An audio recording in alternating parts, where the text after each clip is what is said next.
नमस्कार दोस्तों, राधे राधे, जय श्री कृष्णा, हर हर महादेव। सावन में सोमवार का व्रत रखने का विशेष महत्व माना जाता है। आज सावन का तीसरा सोमवार है और इस व्रत को करने से सभी मनोकामनाएं पूर्ण होती है। सावन सोमवार का व्रत करने वाले भक्तों के लिए इस कथा का पाठ करना जरूरी माना जाता है। हर साल सभी शिव भक्त सावन का बेसब्री से इंतजार करते हैं क्योंकि यह भोलेनाथ का प्रिय महीना है। सावन सोमवार को व्रत रखने के विशेष महत्व माना जाता है। कहते हैं कि जो भी सावन सोमवार को व्रत रखता है, शिव परिवार की पूजा करता है, उसकी सभी मनोकामनाएं पूरी होती हैं। आज यानी 28 जुलाई को सावन का तीसरा सोमवार है और इस दिन सावन विनायक चतुर्थी भी है। ऐसे में इस दिन चतुर्थी और सोमवार का विशेष संयोग बन रहा है। अगर आप इस दिन भगवान शिव और गणपति बप्पा की आराधना करेंगे तो बहुत शुभ फलों की प्राप्ति होगी। साथ ही चतुर्थी और सोमवार के शुभ अवसर पर व्रत कथा का पाठ जरूर पढ़ना और सुनना चाहिए। आइए पढ़ते हैं सावन के तीसरे सोमवार की व्रत कथा और विनायक चतुर्थी कथा भी इसमें शामिल है। पौराणिक कथा के अनुसार प्राचीन काल में एक नगर में एक साहूकार था। उस साहूकार को धन और संपत्ति की कोई कमी नहीं थी, लेकिन उसके पास कोई संतान नहीं थी। साहूकार भगवान भोलेनाथ का बहुत बड़ा भक्त था। वह हर दिन शिव की पूजा करता था। माता पार्वती ने भगवान शिव से कहा, हे महादेव, साहूकार बहुत भक्ति करता है, आप इसकी इच्छा को पूरा क्यों नहीं करते हैं? ये बहुत दुखी है और क्योंकि इसकी कोई संतान नहीं है, इसे कोई संतान दे दे।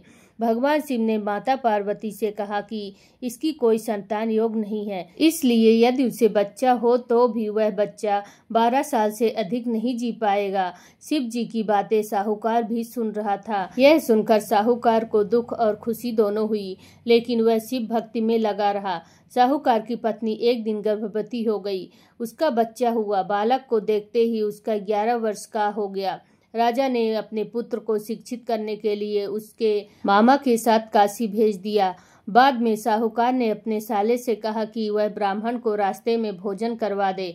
काशी के रास्ते में एक राजकुमारी का विवाह हो रहा था, जिसका होने वाला पति आंख से काना था। दूल्हे के पिता ने साहूकार के बेटे को देखा तो सोचा कि अपने बेटे को घोड़ी से हटाकर इस बालक को घोड़ी पर बिठाकर शादी के बाद अपने बेटे को ले आना चाहिए।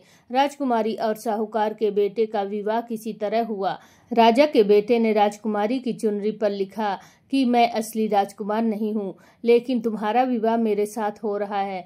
वास्तविक राजकुमार एक आंख से काना है, लेकिन शादी हो चुकी थी, इसलिए राजकुमारी असली वर के साथ नहीं विदा हो पाई। विवाह के बाद साहूकार का बेटा अपने मामा के साथ काशी चला गया और एक दिन काशी में यज्ञ के दौरान भांजा बहुत देर कमरे से बाहर नहीं आया। फिर जब उसके मामा ने अंदर जाकर देखा तो भांजा मृत पड़ा था। यह देखकर सब रोने लगे। तब माता पार्वती ने शिव जी से पूछा कि हे प्रभु, ये कौन रो रहा है? जब उन्हें पता चला कि यह तो भोलेनाथ के आशीर्वाद से जन्मा साहूकार का बेटा है, माता पार्वती ने शिव जी से कहा कि स्वामी, इसे जीवित कर दीजिए, वरना रोते रोते इसके माता पिता भी मर जाएंगे।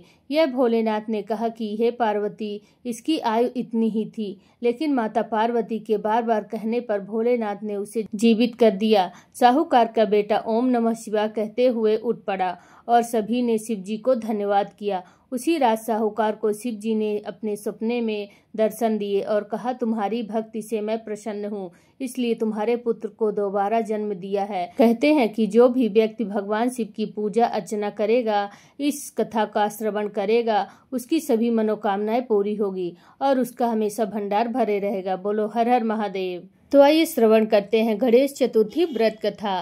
संकष्टी चतुर्थी का व्रत करने से घर परिवार में आ रही विपदा दूर होती है। कई दिनों से रुके मांगलिक कार्य संपन्न होते हैं तथा भगवान श्री गणेश असीम सुखों से प्राप्त कराते हैं।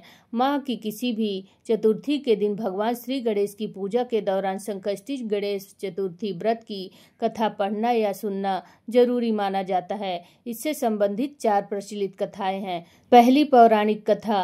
पौराणिक एवं प्रचलित श्री गणेश कथा के अनुसार एक बार देवता कई विपदाओं से घिरे हुए थे। वह मदद के लिए भगवान शिव के पास आए। उस समय शिव के साथ कार्तिकेय तथा गणेश जी भी बैठे थे। देवताओं की बात सुनकर शिव जी ने कार्तिकेय व गणेश जी से पूछा कि तुम में से कौन देवताओं के कष्टों का निवारण कर सकता है। तब कार्तिकेय व गणेश जी दोनों ने ही स्वयं को इस कार्य के लिए सक्षम बताया। इस पर भगवान शिव ने दोनों की परीक्षा लेते हुए कहा कि तुम दोनों में से जो सबसे पहले पृथ्वी की परिक्रमा करेगा वही देवताओं की मदद करेगा। भगवान शिव के मुख से यह वचन सुनते ही कार्तिकेय अपने वाहन मोर पर बैठकर पृथ्वी की परिक्रमा के लिए निकल गए, परंतु गणेश जी सोच में पड़ गए कि वह चूहे के ऊपर बैठकर सारी पृथ्वी की परिक्रमा करेंगे तो इस कार्य में उन्हें बहुत समय लग जाएगा। तभी उन्हें एक उपाय सूझा। गणेश अपने स्थान से उठे और अपने माता पिता की 7 बार परिक्रमा करके बैठ गए। कार्तिकेय परिक्रमा करके लौटने पर स्वयं को विजेता बताने लगे। तब शिव जी ने श्री गणेश से पृथ्वी की परिक्रमा न करने का कारण पूछा। तब गणेश जी ने कहा, माता पिता के चरणों में ही समस्त लोक है।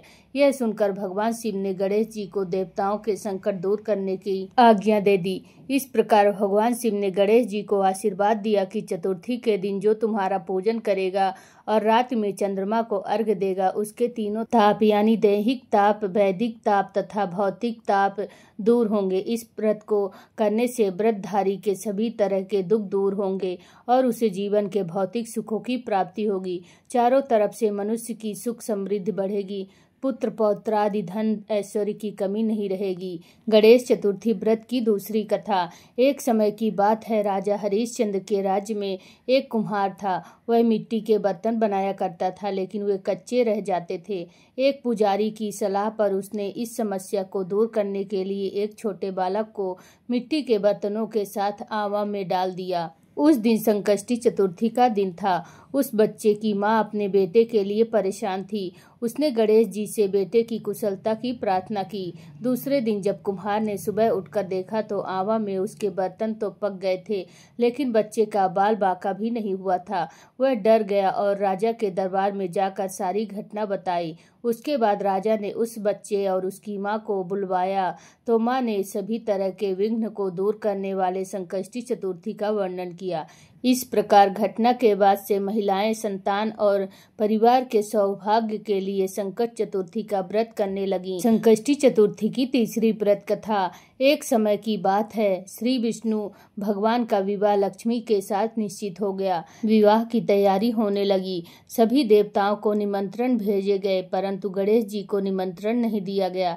कारण जो भी रहा हो, अब भगवान विष्णु की बारात जाने का समय आ गया। सभी देवता अपनी पत्नियों के साथ विवाह समारोह में आ गए।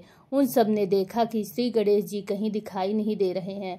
तब वे आपस में चर्चा करने लगे कि क्या गणेश जी को नहीं न्योता भेजा गया या स्वयं गणेश जी ही नहीं आए। सभी को इस बात पर आश्चर्य होने लगा। तभी सबने विचार किया कि विष्णु भगवान से ही इसका कारण पूछा जाए। विष्णु भगवान से पूछने पर उन्होंने कहा कि हमने गणेश जी के पिता भोलेनाथ महादेव को न्योता भेजा है।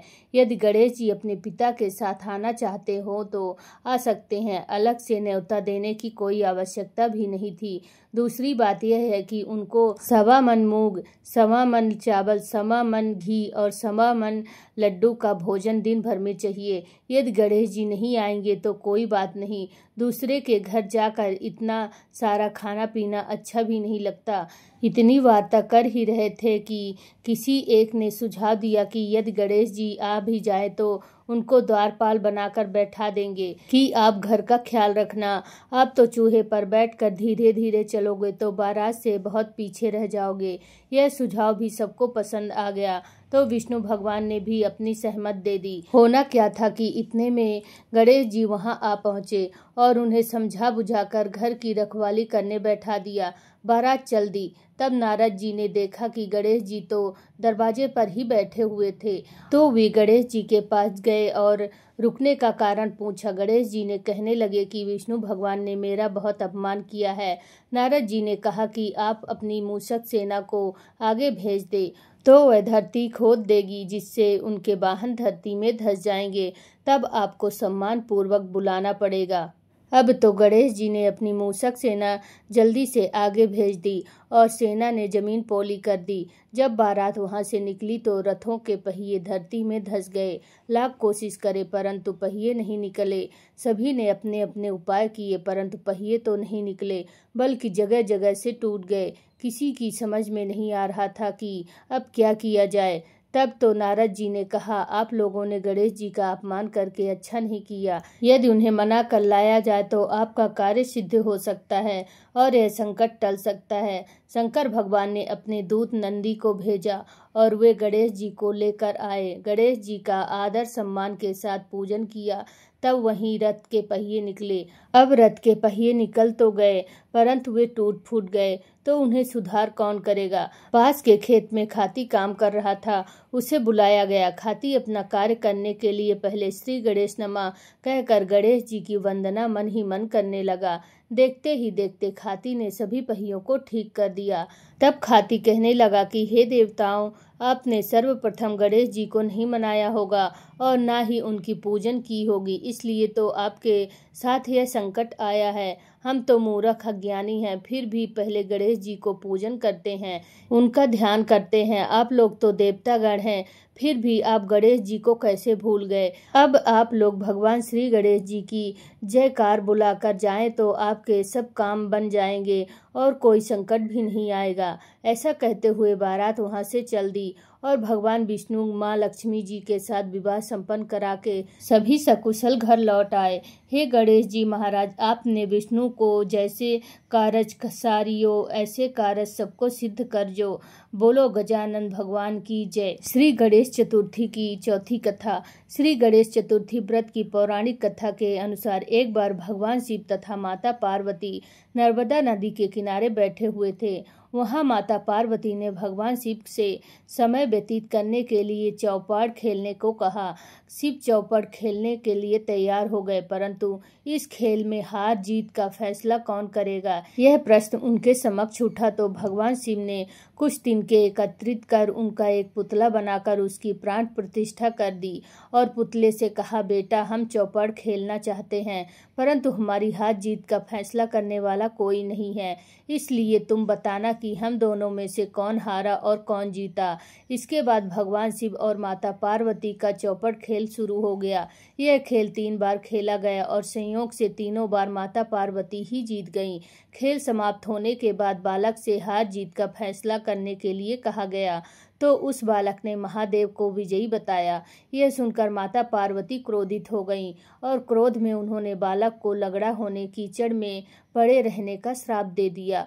बालक ने माता पार्वती से माफी मांगी और कहा कि यह मुझसे अज्ञानतावश ऐसा हुआ है, मैंने किसी द्वेष भावना में ऐसा नहीं किया है। बालक द्वारा क्षमा मांगने पर माता ने कहा, यहाँ गणेश पूजन के लिए नाग कन्याएं आएंगी, उनके कहे अनुसार तुम गणेश व्रत करो, ऐसा करने से तुम मुझे प्राप्त करोगे। यह कहकर माता पार्वती शिव के साथ कैलाश पर्वत पर चली गईं। 1 वर्ष के बाद उस स्थान पर नाग कन्याएं आईं। तब नाग कन्याओं से श्री गणेश के व्रत की विधि मालूम करने पर उस बालक ने 21 दिन लगातार गणेश जी का व्रत किया। उसकी श्रद्धा से गणेश जी प्रसन्न हुए। उन्होंने बालक को मनोवांछित फल मांगने के लिए कहा। उस पर उस बालक ने कहा, हे विनायक, मुझमें इतनी शक्ति दीजिए कि मैं अपने पैरों से चलकर अपने माता पिता के साथ कैलाश पर्वत पर पहुंच सकूं और वो यह देख प्रसन्न हो जाएं। तब बालक को वरदान देकर श्री गणेश जी अंतर ध्यान हो गए। इसके बाद वह बालक कैलाश पर्वत पर पहुंच गया और कैलाश पर्वत पर पहुंचने की अपनी कथा उसने भगवान शिव को सुनाई। चौपड़ वाले दिन से माता पार्वती शिव जी से विमुख हो गई थी, अतः देवी के रुष्ट होने पर भगवान शिव ने भी बालक के बताए अनुसार 21 दिनों तक श्री गणेश का व्रत किया। इस व्रत के प्रभाव से माता पार्वती के मन में भगवान शिव के लिए जो नाराजगी थी वह समाप्त हो गई। तब यह व्रत विधि भगवान शंकर ने माता पार्वती को बताई। यह सुनकर माता पार्वती के मन में भी अपने पुत्र कार्तिकेय से मिलने की इच्छा जागृत हुई। तब माता पार्वती ने भी 21 दिन तक श्री गणेश का व्रत किया तथा दूर्वा, फूल और लड्डुओं से गणेश जी का पूजन अर्चना किया। व्रत के 21वें दिन कार्तिकेय स्वयं माता पार्वती जी से मिलने आ गए। उस दिन से श्री गणेश चतुर्थी का यह व्रत समस्त मनोकामनाओं की पूर्ति करने वाला व्रत माना जाता है। इस व्रत को करने से मनुष्य के सारे संकट दूर हो जाते हैं, मनुष्य को समस्त सुख सुविधाएं प्राप्त होती हैं। बोलो गणेश भगवान की जय, विघ्नहर्ता की जय। ओम गण गणपते नमः।